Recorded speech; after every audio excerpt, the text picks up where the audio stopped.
তারেক রহমান ক্ষমতা আসার পরে মিষ্টি মিষ্টি আলাপ দিচ্ছেন, সুন্দর সুন্দর কথা বলছেন, রাকিব ভাই দেখা হলে বলেন যে আমরা এখন ভালো রাজনীতি ফলো করার চেষ্টা করছি। তাহলে এই যে আবার ছাত্রলীগের কায়দা ফলো করছেন, আবার ছাত্রলীগের সেই আওয়ামী কায়দার রাজনীতি ফলো করছেন, একটু সতর্ক হয়ে যান ভাই। আপনাদের সামনে আরো 15 বছর আন্দোলন করেছেন একসাথে, আপনাদের সবকিছু আমরা জানি আপনারা এর আগে কেমন ছিলেন, আমরা জানি আপনারা কেমন করে সন্ত্রাসী আচরণ করেন এবং এমন সন্ত্রাসীকে কেমন করে প্রতিহত করতে হয় সেটাও আমরা জানি। ছাত্রদলের ভাইরা, আপনারা 15 বছর মজলুম ছিলেন, আবার যদি জালেম হইতে চান, ছাত্রলীগ ঠিক যে কায়দায় শিক্ষার্থীদের টুপের মুখে পড়ে ক্যাম্পাস ছাড়া হয়েছে, আপনাদের তার চেয়ে ভয়াবহ পরিণতি ভোগ করতে হইতে পারে। আপনারা সতর্ক হয়ে যান। তারেক রহমান সাহেব গত কিছুদিন ধরে তারা বলছেন শিক্ষা ক্যাম্পাসগুলোকে তারা সংস্কার করতে চায়, ভালো পথে রাখতে চায়। শিক্ষা মন্ত্রণালয়ের সব সম্মানিত মন্ত্রী, মাননীয় মন্ত্রী, তিনি বারবার বলছেন ক্যাম্পাসে ভালো পরিবেশ আনতে চায়। যদি আপনাদের দলীয় গুন্ডা বাহিনীকে নিয়ন্ত্রণ না করেন আর এইভাবে সন্ত্রাস আর চাঁদাবাজ আর লুণ্ঠনে ব্যস্ত রাখেন, শিক্ষার ক্যাম্পাস, এই সুন্দর ক্যাম্পাস কখনো ফিরে আনতে পারবেন না। বরং শুধু ছাত্রদল ডুববে না, বিএনপি কে সতর্ক করবো, আপনাদের সুপিরিয়র প্ল্যাটফর্ম যে বিএনপি সহ তার চূড়ান্ত পরিণতির দিকে যাচ্ছে। একমাত্র দায় থাকবে ছাত্রদল। কালকে ঘটনা একটু খুলে বলা দরকার। কালকে ছাত্রদল কি পরিকল্পনা ছিল, কতটুকু পেরেছে আপনার কাছে ক্লিয়ার করা দরকার। এখানে ছাত্রদল গতকালকে সশস্ত্র হামলা করার পর যখন আমরা প্রশাসনকে ইনফর্ম করলাম যে আপনারা শিক্ষার্থীদেরকে উদ্ধার করেন, আপনারা শিক্ষার্থীদেরকে নিরাপদ পরিবেশ দিতে নিশ্চিত করেন, প্রশাসন বাইরে নীরব ভূমিকা ছিল, সাংবাদিকদেরকে ঢুকতে দেওয়া হয় নাই। রুমে রুমে যে সশস্ত্র হামলা করে শিক্ষার্থীদেরকে আহত করেছে। শেষ পর্যন্ত এই ঘটনা চাপা দেওয়ার জন্য তারা একটা পরিকল্পনা করলো কি, একজন শিক্ষার্থীকে টার্গেট করলো, হিন্দু শিক্ষার্থী, তাকে ধরে রকেটে দেবে, রকেটে দিয়ে তারপর সাংবাদিকদেরকে নিয়ে এসে ঘটনা চাপাবে যে শিবির রক কাটছে অমুক শিক্ষার্থীর। এই ঘটনার নাটক মঞ্চায়ন করবে। যে আওয়ামী ন্যারেটিভ গত 15 বছর আমরা দেখেছি যে চারপাশ ঘেরাও করে গল্প সাজানো হয়, গল্প সাজানোর 3-4 ঘন্টা পরে মিডিয়া ঢুকতে দেওয়া হয়, সেম হুবহু ঘটনা ছাত্রদল কালকে ফলো করার চেষ্টা করেছে। ভাগ্য ভালো, তাদের ঘটনা নষ্ট করে দেওয়ার জন্য শিক্ষার্থী বাড়িটা ছাদ থেকে দ্বিতীয় তলা থেকে লাফ দিয়ে তার পা ভেঙে যায়, তার সেই ভিকটিম হওয়া থেকে বেঁচে যায়। কিন্তু আমরা জানতে পারি তাদের সেই পরিকল্পনাটা।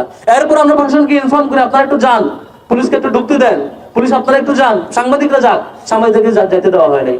পুরো নাটক মঞ্চস্থ করার পরে সব রুমে যে কম্পিউটার ল্যাপটপ টাকা সব লুটপাট করার পরে এরপর প্রশাসন ভিতরে ঢুকলো। তখন ঢুকে লাভ কি আপনাদের? এরপরে পরিকল্পনা করলো এবার তারা তাদের ব্যবহৃত অস্ত্র শিক্ষার্থীদের রুমে রাখবে, শিক্ষার্থীদের বেডে রাখবে, শিক্ষার্থীদের লাগেজে রাখবে, রেখে তারা দেখাবে সাংবাদিকদেরকে এই হচ্ছে অমুক অমুক রুমে অস্ত্র ছিল। তাহলে এতক্ষণ ঢুকতে দেন নাই কেন? 3-4 ঘন্টা বন্ধ ছিল কেন? তাদের উপর আক্রমণ করার পরে টানা সাংবাদিক এবং পুলিশের চারপাশে ঘেরাও ছিল, দাঁড়িয়ে ছিল, তাদেরকে ঢুকতে দেন নাই।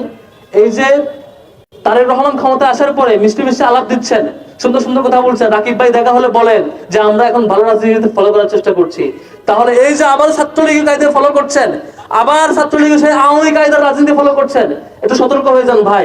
আপনাদের সামনে আরো 15 বছর আন্দোলন করেছেন একসাথে, আপনাদের সবকিছু আমরা জানি আপনারা এর আগে কেমন ছিলেন, আমরা জানি আপনারা কেমন করে সন্ত্রাসী আচরণ করেন এবং এমন সন্ত্রাসীকে কেমন করে প্রতিহত করতে হয় সেটাও আমরা জানি। ভুলে যায় না ছাত্রলীগ আওয়ামী লীগ যখন ফ্যাসিবাদীর রোলে ছিল, সব প্রশাসন তার হাতে ছিল।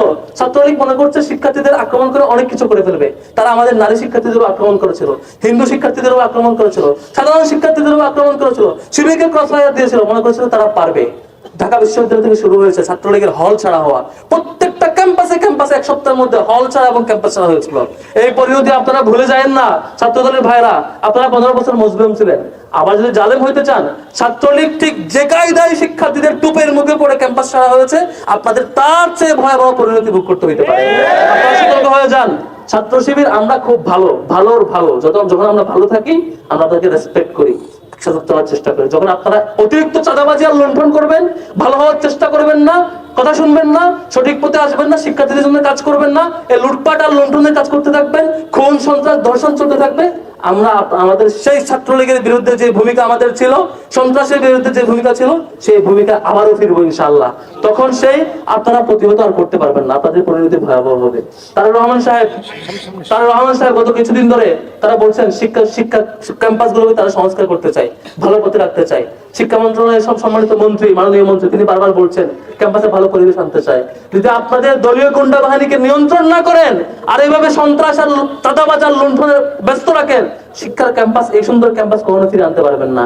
বরং শুধু ছাত্রদল ডুববে না, বিএনপি কে সতর্ক করব, আপনাদের সুপিরিয়র প্ল্যাটফর্ম যে বিএনপি সহ তার চূড়ান্ত পরিণতির দিকে দিকে যাচ্ছে।